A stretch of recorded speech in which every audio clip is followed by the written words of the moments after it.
Hi dear student and parents, MCC counseling round 1 provisional result வந்தாச்சு. ஆனா Karpaga Vinayaga medical காலேஜ்ல MBBS seats TN state கோட்டாவிலையும் all India கோட்டாவிலையும் round 1ல வரலன்னு ஸ்டூடெண்ட் எல்லாமே கவனிச்சிருப்பீங்க. ஆனா இப்போ இந்த காலேஜ் சம்பந்தமான ஒரு முக்கியமான அப்டேட் வந்திருக்கு.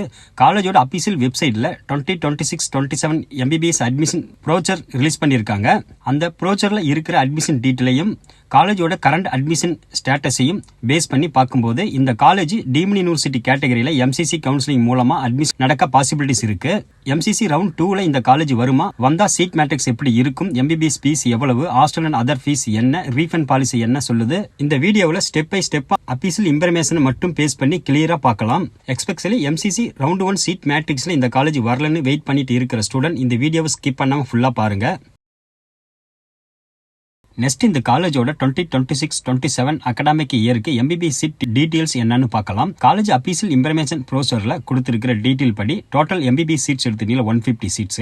ஸோ இந்த அட்மிஷன் ஸ்ட்ரக்சர்ல 150 MBBS சீட்ஸும் மேனேஜ்மெண்ட் கேட்டகரியில இருக்குன்னு அபிஷியல் ப்ரோச்சர்ல கிளியரா மென்ஷன் பண்ணிருக்காங்க. இந்த காலேஜ் பொறுத்தவரைக்கும் பாத்தீங்கன்னா NRIக்கு வந்து சீட்டு கிடையாது. அடுத்தது ரொம்ப முக்கியமான பாயிண்ட், இந்த காலேஜ்ல MBBS அட்மிஷனுக்கு MCC ஆப் DG கட்சிஎஸ் நியூ டெல்லி கண்டக்ட் பண்ற சென்ட்ரலைஸ் கவுன்சிலிங் மூலமா தான் சீட் அலாட்மெண்ட் நடக்கும்னு அபிஷியல் இன்ஃபர்மேஷன்ல மென்ஷன் பண்ணிருக்காங்க. அதாவது இந்த college MCC deemed university counselling ப்ராசஸ்ல பார்க்கணும். MCC சென்ட்ரலைஸ்டு கவுன்சிலிங் மூலமா சீட் அலாட்மெண்ட் கிடைக்கிற கேண்டிடேட்டுக்கு தான் இந்த காலேஜ்ல MBBS கோர்ஸ்க்கு அட்மிஷன் ப்ராசஸ் ப்ரொசீட் ஆகும். சோ சிம்பிளா சொல்லணும்னா total MBBS seats 150, management seats எடுத்துட்டீங்களா 150, admission MCC centralised counselling category எடுத்துட்டீங்க டீம்டு டு பி யூனிவர்சிட்டி. இதுதான் இந்த காலேஜோட 2026-27 அகாடமிக் இயருக்கு அட்மிஷன் ஸ்ட்ரக்சர்ல மோஸ்ட் இம்பார்ட்டன்ட் இன்ஃபர்மேஷன். ஆனா ஸ்டூடெண்ட் ஒரு விஷயத்தை டெஃபினெட்லி ரிமெம்பர் பண்ணுங்க, MCC ரவுண்ட் 2ல அபிஷியல் சீட் மேட்ரிக்ஸ்ல இந்த காலேஜ் ரிஃப்ளெக்ட் ஆகும்போது தான் ரவுண்ட் 2 கவுன்சிலிங்ல அவைலபிலிட்டியான ஃபைனலா கன்ஃபார்ம் பண்ண முடியும்.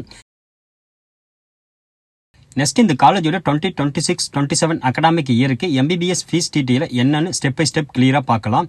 அபிஷியல் இன்ஃபர்மேஷன் ப்ரோச்சர்ல மேனேஜ்மெண்ட் கோட்டாவுக்கு 4.5 இயர் பேட்டர்ன்ல ஃபீஸ் டீடைல் கொடுத்திருக்காங்க. ஃபர்ஸ்ட் ஆனுவல் டியூஷன் ஃபீஸ் எடுத்துக்கிட்டீங்கன்னா 21 lakh பெர் இயருக்கு. அடுத்து காலேஜ் கேஷ் அண்ட் டெபாசிட் எடுத்தீங்கன்னா ஒரு 10,000. இது ரீஃபண்டபிள் டெபாசிட்னு அபிஷியல் ப்ரோச்சர்ல வந்து மென்ஷன் பண்ணிருக்காங்க. நெக்ஸ்ட் யூனிவர்சிட்டி ரெஜிஸ்ட்ரேஷன் ஃபீஸ் எடுத்துக்கிட்டீங்களா 8,120. இது one time fee. So first college ரிலேட்டடா பேசிக் ஃபீஸ் டீடைல பார்த்தா 21 lakh annual tuition fee, 10,000 refundable cash and deposit, 8,120 one time university registration fee. இதுக்கு மேல hostel and day scholar fee வந்து செப்பரேட்டா இருக்கு. ஹாஸ்டல்ல ஸ்டே பண்ற ஸ்டூடெண்ட்டுக்கு boarding and lodging and laundry charges எடுத்துக்கிட்டீங்க 1,80,000 பெர் இயருக்கு. அடுத்தது ஹாஸ்டல் கேஷ் அண்ட் டெபாசிட் எடுத்துட்டீங்களா 5,000. இதுவும் refundable deposit. College transport facilities அவைலபிள்னா டிரான்ஸ்போர்ட் ஃபீஸ் ஆப்ஷனலா இருக்கும். இது ஸ்லாட் வைஸ் ஃபீஸ் பேஸ்ல இருக்கும்னு அபிஷியல் ப்ரோச்சர்ல வந்து மென்ஷன் பண்ணிருக்காங்க. ஹாஸ்டல் யூஸ் பண்ணாம டே ஸ்காலரா இருக்கிற ஸ்டூடெண்ட்டுக்கு அதாவது லஞ்ச் ஃபீஸ் எடுத்துட்டீங்களா 45,000.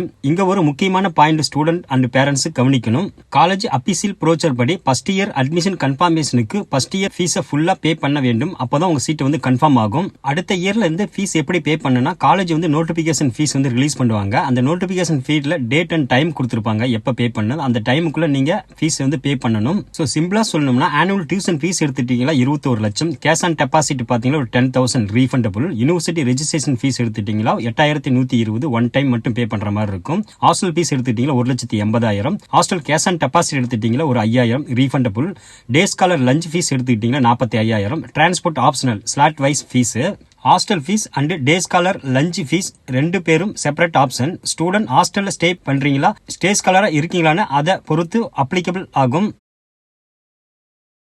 நெக்ஸ்ட் இந்த காலேஜோட ரீஃபண்ட் பாலிசி முக்கியமான செக்ஷன். அட்மிஷன் எடுக்கிற ஸ்டூடெண்ட்டும் பேரண்டும் இந்த ரூலை கண்டிப்பா கிளியரா அண்டர்ஸ்டாண்ட் பண்ணிக்கணும். First point, round 1 and round 2 கவுன்சிலிங்கோட ஃபர்ஸ்ட் ரவுண்ட் இல்ல செகண்ட் ரவுண்ட்ல ரீ அலோகேஷன் ஆகலாம், இல்ல சீட்டை வந்து ரிசைன் பண்ணலாம். இந்த சிச்சுவேஷன்ல அபிஷியல் பாலிசி படி ஒரு 10,000 ப்ராசஸிங் ஃபீஸ் வந்து டிடெக்ட் பண்ணப்படும். செகண்ட் பாயிண்ட், தேர்ட் ரவுண்டுக்கு பிறகு கவுன்சிலிங்கோட தேர்ட் ரவுண்ட் முடிஞ்சதுக்கு பிறகு கேண்டிடேட் வித்ட்ராவல் இல்ல ரெசிக்னேஷன் பண்ண ஆப்ஷன் அவைலபிள் இல்லன்னு காலேஜ் அபிஷியல் பாலிசி படி கிளியரா மென்ஷன் பண்ணிருக்காங்க. சோ தேர்ட் ரவுண்டுக்கு பிறகு டிசிஷன் எடுக்கிறது ரொம்பவே important. Third round and most important point, course discontinue பண்ணினா பெனால்டி.